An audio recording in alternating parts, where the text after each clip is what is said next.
Welcome to another episode of Kicking Tables. Today we are delighted to welcome the brothers Stockton, Ed and Sam, who are the creators of Cult of the Deep.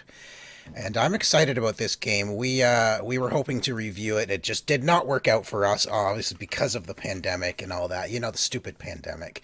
But gentlemen, welcome to Kicking Tables. So glad to finally meet you. Oh, thank you. It's good to be here. So your Kickstarter is coming up very fast, February 1st. It's like, what, next week? Yeah.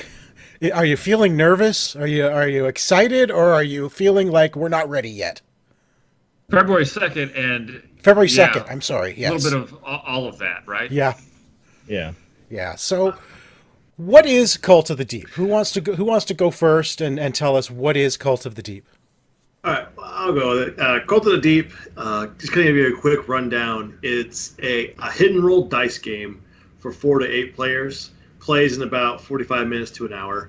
And what you're doing is you're a cultist, and you are part of this cult, and your goal is to bring your hidden factions like rise to power. So you'll be fighting over rituals and mythical monsters, fighting for control, lying to people, stabbing people, being friends with people, maybe the same people you stab, just depends. Right.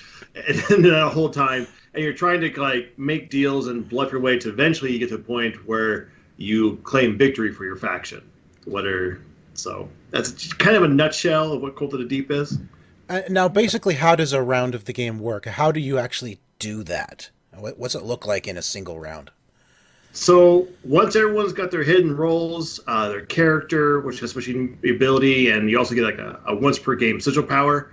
The high priest always starts because they're obviously the most important person in the cult, and so they get their dice and they roll. And you roll 5 dice, kind of Yahtzee style. Okay. So you'll end up rolling, and you're like, okay, maybe I want this symbol or this symbol, and you change that, and then you'll do it again, and you get 3 rolls total. And then when you do that, you move into a commit phase. So if you have daggers, you can stab people. If you have like blood, that can be given to anybody, so they can gain life, Okay. yourself, or maybe someone who's saying they're your faithful or your friend, or depends what they do for you. I mean, obviously, they're telling the truth, right? Oh, yeah, Yeah. yeah. Everyone's like, oh yeah, we're faithful. And sometimes it starts even like 10 minutes before the game even starts. We're like, I'm your friend, just so you know. I don't know what role I have, but I know I'm going to be your friend. And you're like, oh, so it begins. So once you have all of that happening, you also in the center of the board you have rituals. So there's different rituals in play, like maybe blood rites or the Kraken or Sea Hydra, and those can take different symbols that are on the dice. And instead of putting them towards maybe other people or yourself, you can actually put them towards rituals. Okay. And every time you do that, you usually gain some kind of power or benefit. Maybe you gain even more life, or maybe you gain coins that can be used later on in the game to either fix dice or redirect dice on people. So there's benefits to participating in these rituals. However, whoever completes the ritual gets to keep it, the ritual. So maybe you put towards the Sea Hydra, and then that other friend next to you, finishes the Sea Hydra. That becomes part of your board. So now you gain 2 extra dice when you roll. So instead of rolling 5, you're rolling 7. And so there's different abilities you got to think. Well, is he really your friend? I don't know. Do you trust him? And No. maybe he's not quite acting very friendly, but then so you got to stab him, which my brother does to me all the time, even though I'm on his team. But he's shifty. That sounds What like do you expect? Tico. What is Yeah. it? Wow. I do that all the time just because it's a strategy I think that's really important to play. Sometimes you just have to be shifty. I've just Stabby. learned that I'm horrible at figuring out who's who, and I just kill them. Stab everybody. Yeah. it just so varies between people, especially when you play people for a long time. You start picking up on things, so then you got to try and like get all meta, like in their head, like, okay, I know he thinks I'm going to do this, so I think he's thinking that, so I'm going to do this instead. Right. Yeah.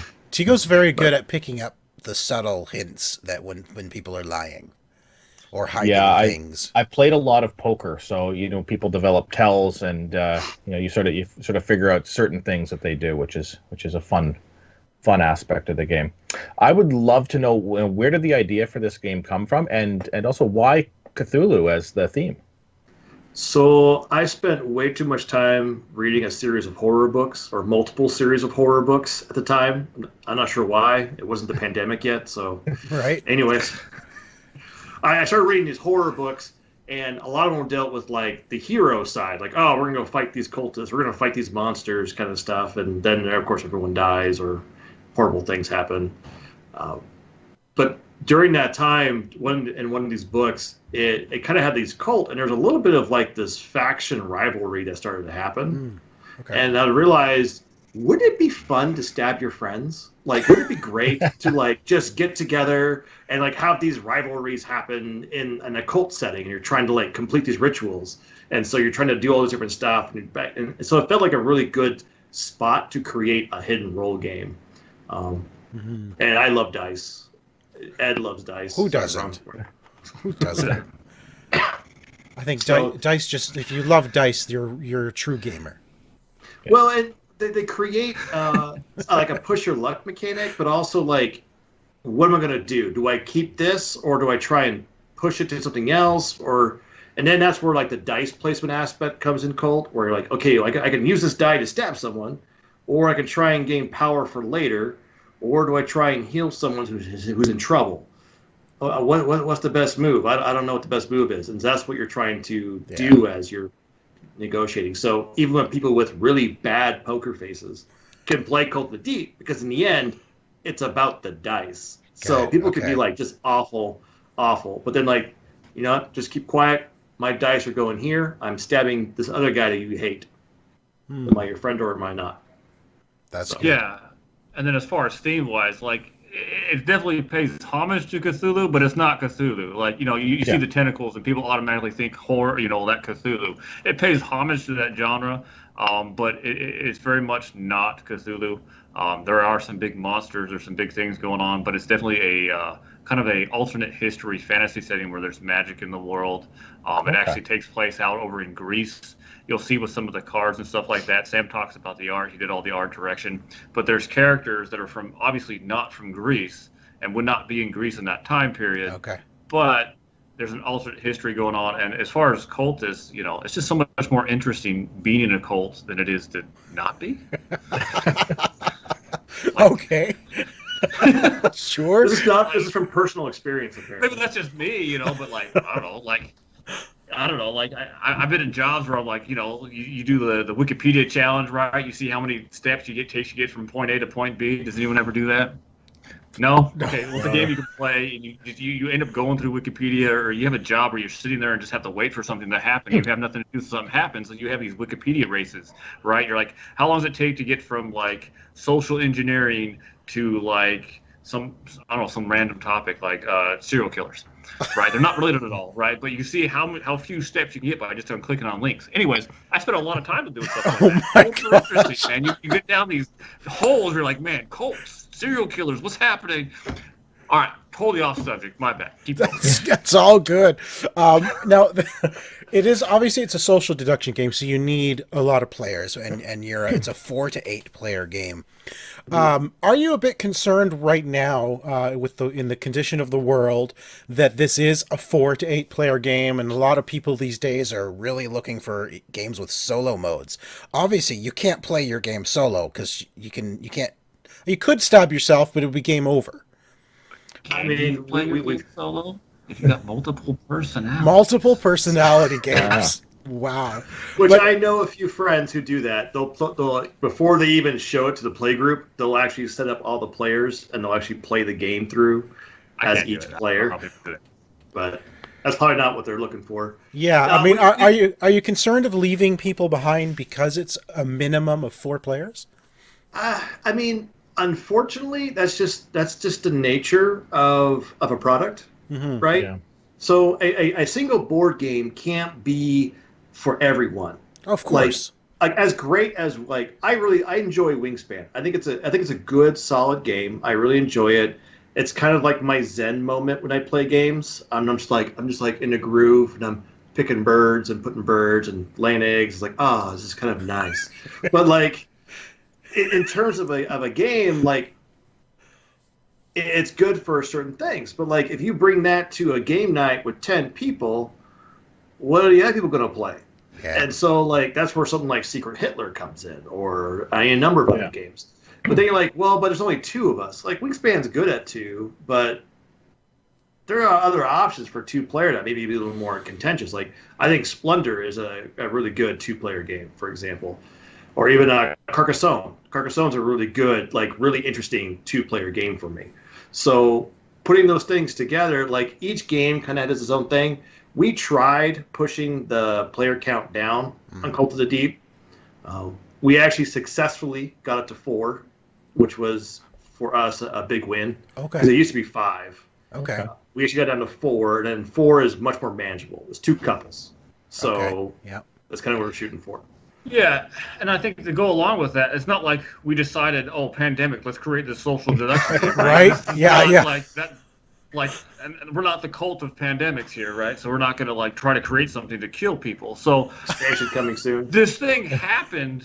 Like, this started back in, we've been talking about it forever as kids and stuff, but the game actually started happening would have been like in 2019. Yeah. Right. It's 2021 now. Like, we're starting to ramp things up in early 2020. We're like, oh man, we're gonna do stuff. We got conventions we're gonna go to. We've got artwork that's happening, and all this stuff is all pre-contracted out, right? And then pandemic. Right. And gone are the days in Kickstarter where like, I have this game idea. This is what it is. Here's my stick figures. That you can't sell a game. Yep. You can't do that. You got to be ready. Yeah. Right. So there's that development process that has to happen, and that's when pandemic happened, right? And luckily, things are headed in the right direction. We have vaccines. Things are happening. It's not like we do the Kickstarter, it's successful, it comes to your door a month later, right? You still have manufacturing, stretch goals, hopefully, people, stretch goals. And those things are all planned out, right? And so that's all part of the timeline. But so it's not like you're buying the game and you're going to get it next month and you can't play. True. We also have a version of Tabletop Simulator that's there that you can play, and that'll be updated as we make changes, which we need to push an update out here in another week. But that's all happening.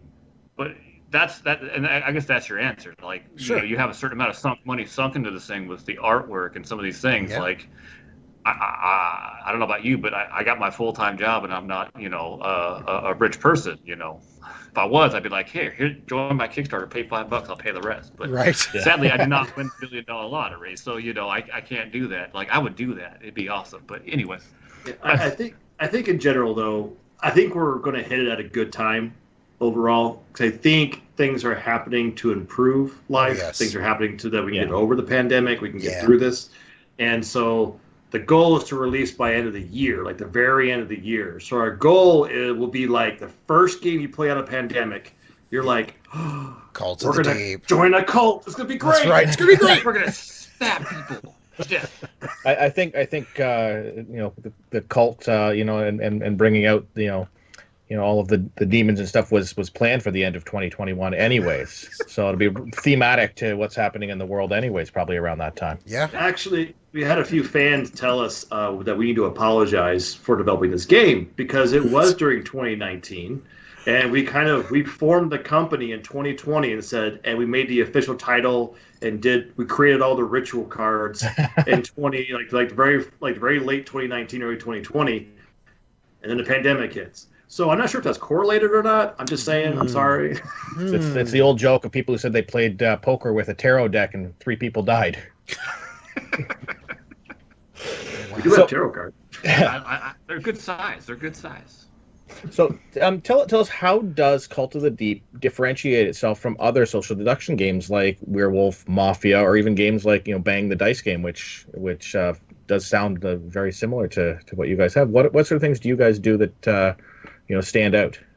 The number one thing that we do with the game is I like those games, but a lot of times it's like he said, she said. There's a certain logic to it. If so and so says this, then this follows this, which means the assumption is this person's this. Which is fun. I enjoy those games, but it kind of sometimes people get talked over. They don't have a chance to participate as well, or any number of things can happen in that kind of game.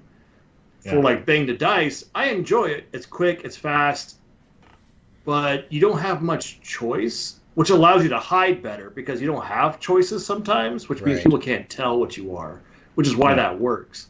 So for us, what we did is like, well, what if we stepped it up a bit more? Let's have you make choices. Let's have you heal the high priest. Or what Ed did the other day, he stabbed the high priest first round, even though he was on his team. Yeah. And so a lot of us, like hook, line, and sinker, were like, oh yeah, that guy's either a heretic or Kabbalist. Like he's definitely not on this team. And then about 4 rounds in, I'm like, wait a minute, he only stabbed him once. This guy.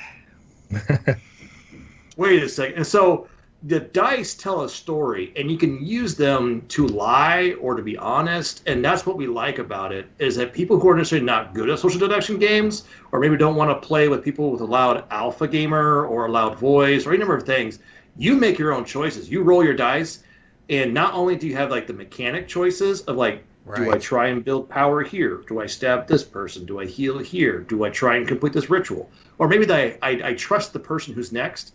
I'm going to get the ritual very close. That way they can finish it. And so you have to make choices with your dice, which means it's mechanically deeper, and you don't necessarily need a good poker face to play the game. Okay. Well, you mentioned some of the characters. What are the different characters in the game? And then I'd love to know from each of you, what's your favorite one to play as? You go ahead and start it. So some of the different characters, there's like a merchant, right? And he's an arms dealer basically. So he's selling weapons. So he has abilities where he helps people stab people. There's a librarian. There's a necromancer character. There's an astrologer. There's all kinds of characters. My favorite character personally is the blood mage. I like to play as the blood mage. Her artwork is amazing, right? She's just got this hair that's, and she's got like a pen in one hand. There's just like blood dripping down. Nice. Pages floating around with ruins on it. And I enjoy playing as the blood mage. She's not as interactive potentially as some of the other characters with manipulation of dice and stuff like that, because a lot of the characters can manipulate dice and things like that. But she gets to roll an extra dice by taking away health, right? So there's that balance there. She's also modeled after my wife. She stood as the character model, so Nice. There you go. You got to do that one. So you're a little bit attracted to her too. You can't judge me. Just saying. So, me personally, like, there's other characters. So I designed a set of characters that are actually twins in the game, like in the world, and they're opposites of each other. So we have the assassin character, who's this guy who's totally smug, overconfident, just kind of, he looks like a jerk. But his job is when someone takes damage, he loses a life to have them take even more damage.